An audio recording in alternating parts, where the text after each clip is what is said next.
Selamat pagi saudara, selamat berjumpa kembali dalam pelajaran Alkitab bersama Suara di Bukit. Saya berharap keadaan saudara dan keluarga baik, penuh dengan damai sejahtera Allah kita, Yesus Kristus.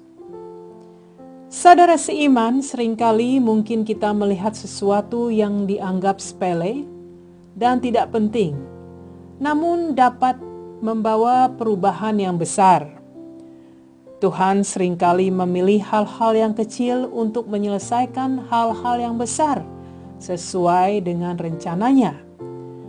Dan Tuhan pun juga seringkali memilih mereka yang tidak dipandang tinggi atau penting oleh dunia sekitar untuk menjadi penyalur berkah-Nya yang membawa perubahan bagi hidup orang lain.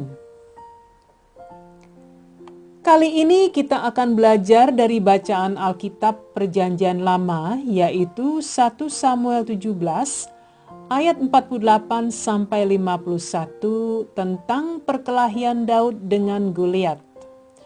Kalau saudara memegang Alkitab, mari kita baca bersama. 1 Samuel 17 ayat 48 sampai 51. Ketika orang Filistin itu bergerak maju untuk menemui Daud, maka segeralah Daud berlari ke barisan musuh untuk menemui orang Filistin itu. Lalu Daud memasukkan tangannya dalam kantungnya, diambilnyalah sebuah batu dari dalamnya, diumbannya, maka kenalah dahi orang Filistin itu, sehingga batu itu terbenam ke dalam dahinya. Dan terjerumuslah ia dengan mukanya ke tanah. Demikianlah Daud mengalahkan orang Filistin itu dengan umban dan batu. Ia mengalahkan orang Filistin itu dan membunuhnya tanpa pedang di tangan. Daud berlari mendapatkan orang Filistin itu lalu berdiri di sebelahnya. Diambilnyalah pedangnya, dihunusnya dari sarungnya lalu menghabisi dia. Dipancungnyalah kepalanya dengan pedang itu. Ketika orang-orang Filistin melihat bahwa pahlawan mereka telah mati, maka larilah mereka. Saudara seiman, pasal yang baru kita baca adalah sebagian dari kisah pertempuran antara bangsa Israel dan Filistin. Untuk lebih mengerti, saudara bisa baca seluruh pasal 17, namun secara ringkas akan kita pelajari bersama sekarang. Pada masa itu, bangsa Israel berada di bawah pimpinan raja pertama mereka, yaitu Raja Saul. Saul memulai pemerintahannya dengan baik, namun karena rasa tinggi hati dan tidak patuh pada firman dan perintah Tuhan yang disampaikan melalui Nabi Samuel, maka jatuhlah pemerintahannya secara berangsur-angsur. Pemberontakan ini membawa hukuman pada dirinya. Tuhan mengizinkan roh-roh jahat bertindak yang membawa kehancuran bagi Saul. Dalam kondisi di hidup yang demikian, Tuhan memiliki rencana bagi Daud untuk menjadi raja menggantikan Saul pada waktu yang Tuhan tentukan. Nabi Samuel diperintahkan Tuhan untuk mengurapi Daud secara rahasia. Daud adalah anak bungsu dari Isai, orang dari Efrata dari Bethlehem, yang mempunyai 8 anak. Walaupun Saul masih memerintah pada waktu itu, namun pada akhirnya Daud bertahta menjadi raja Israel beberapa tahun kemudian. Tuhan telah menolak Raja Saul karena pemberontakannya. Saudaraku seiman, rasa tinggi hati, tidak patuh dan sombong akan selalu membawa konsekuensi, baik itu kecil ataupun besar. Yang paling penting adalah bahwa sikap ini adalah dosa di hadapan Tuhan. Alkitab berkali-kali mengingatkan kita agar hidup rendah hati dan memiliki karakter yang mau dipimpin dan diajarkan. Karakter seperti inilah yang dimiliki oleh Daud. seorang anak laki-laki pengembala domba yang mengasihi Tuhan. Daud dikenal baik sebagai pemain harpa. Pada suatu saat ia dibawa ke hadapan Saul untuk memainkan harpa yang dapat menenangkan jiwa Saul, yang pada saat itu kondisi mental dan spiritualnya terus memburuk. Roh Allah telah meninggalkan Saul dan roh jahat terus bertindak dan menterornya. Seringkali ia tidak dapat mengendalikan diri akan kemarahannya yang dapat mengakibatkan kesengsaraan atau bahaya bagi orang sekitar.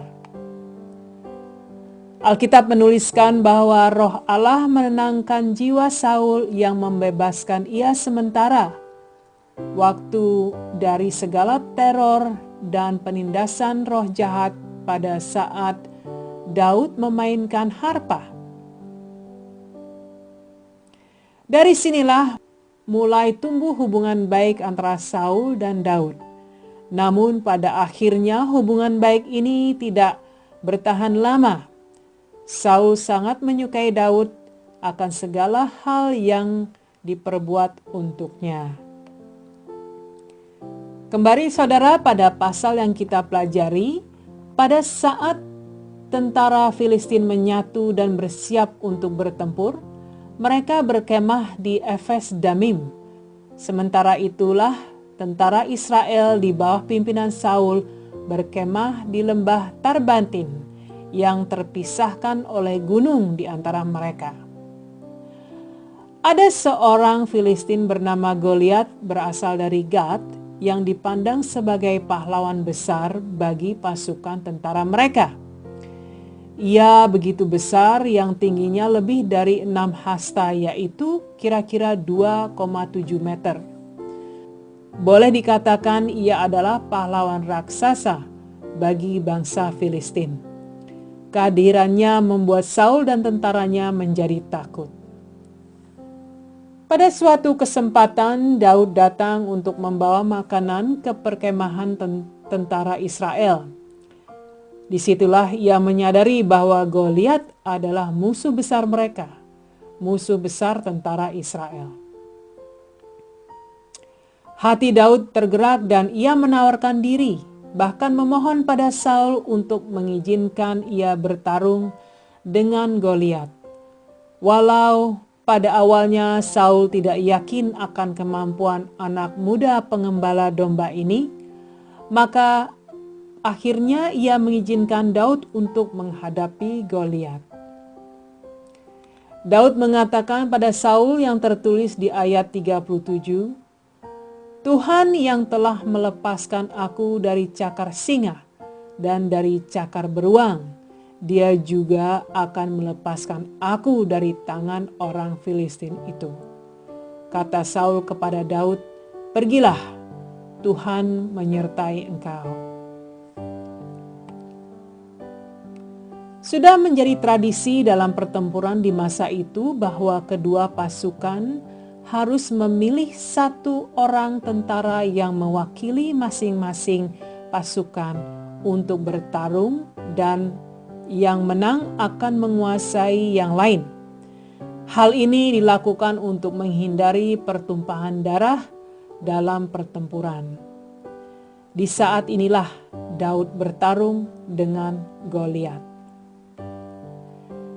Saudaraku, Daud begitu yakin bahwa pertarungan tersebut adalah pertarungan Allah sendiri dan Allah akan bersamanya. Allah menyertai Daud. Saya yakin saudara, saya yakin sekali bahwa keberanian yang dimiliki Daud adalah keberanian yang ditanamkan Allah di dalam hatinya. Pada saat Goliat dikalahkan dan mati, maka setiap orang mengerti bahwa Tuhan Israel berkuasa atas segalanya. Saudaraku, kiranya apa yang bisa kita pelajari dari pasal ini? Saya mempunyai beberapa poin yang ingin saya bagikan untuk saudara. Yang pertama, Daud mengasihi Allah. Daud adalah seorang pengembala domba-domba milik ayahnya, Isai, yang sering menggunakan waktunya untuk memuji Allah. Daud sangat patuh dan mengasihi Allah. Dia memiliki sikap yang rendah hati. Sebelum masa pertarungan, ia yakin bahwa Roh Allah bersamanya. Bagaimana Daud begitu yakin, saudara?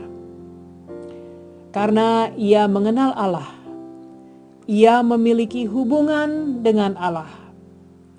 Daud dipilih Allah bukan karena keahlian yang dimiliki untuk memainkan harpa untuk menenangkan Saul dan membebaskan jiwanya, namun ia dipilih karena ia taat dan mengasihi Tuhan. Daud menggantungkan seluruh kekuatan dan keyakinannya bukan pada kemampuan sendiri, namun pada Allah. Ini bukanlah keberanian yang dimiliki karena kekuatan sendiri. Allah sendiri yang memberikan kekuatan itu pada Daud. Daud yakin bahwa Allah akan memberikan kekuatan dan memenuhi janji-janjinya. Di dalam nama Tuhan Allah, ia melawan Goliat, dan pertarungan ini ia hadapi untuk membuktikan kebesaran Tuhan Allah bagi kedua bangsa yang pada akhirnya tersebar ke seluruh bangsa-bangsa lain di dunia, bahwa ada Tuhan bangsa Israel yang begitu agung.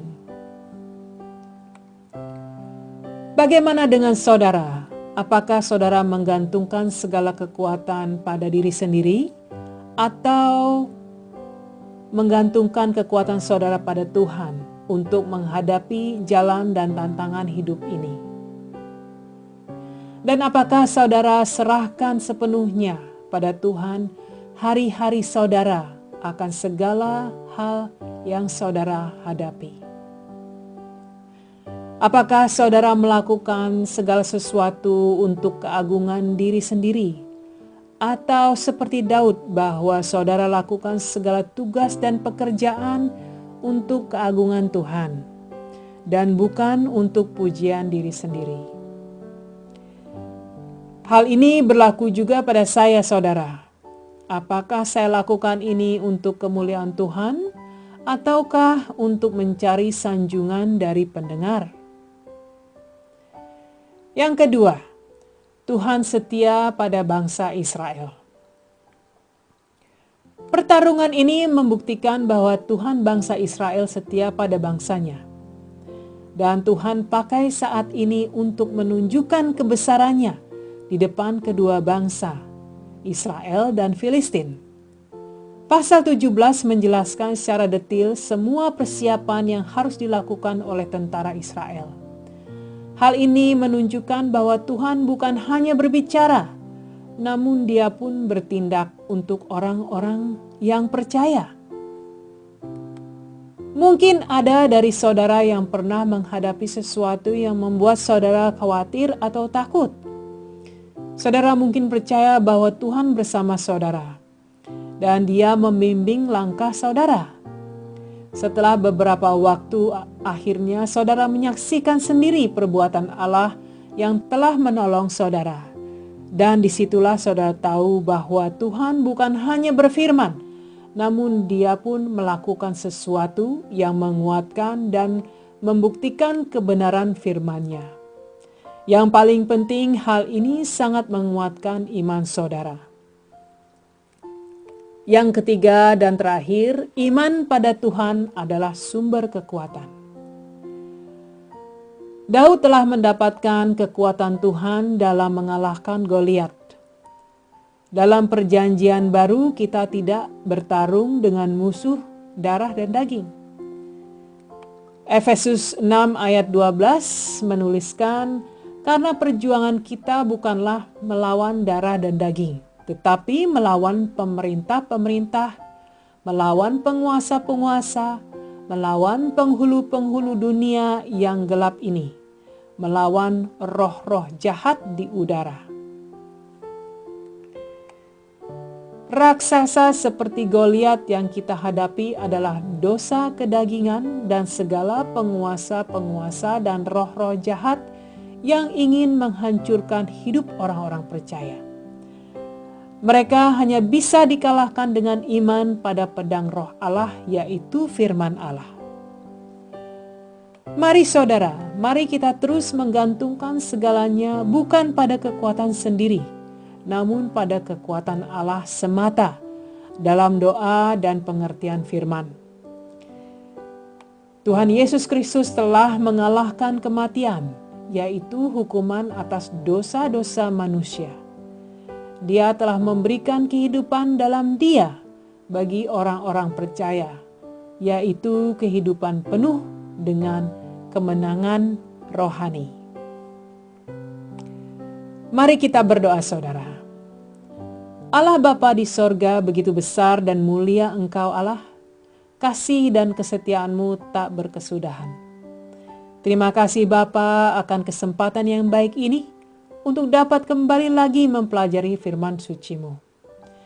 Kami berdoa ya Allah untuk terus bertumbuh dalam iman, untuk terus menggantungkan kekuatan hidup kami padamu semata Tuhan. Ajari kami Bapa untuk tidak sekali-kali meragukan kekuatan-Mu Tuhan. Kami bersyukur Bapa bahwa setiap saat Roh Kudus selalu menyertai kami. Terima kasih Bapa, di dalam nama Yesus Kristus Allah dan Raja kami berdoa. Amin. Amin saudara, terima kasih telah mendengarkan. Tuhan berkati. Sampai berjumpa kembali minggu depan.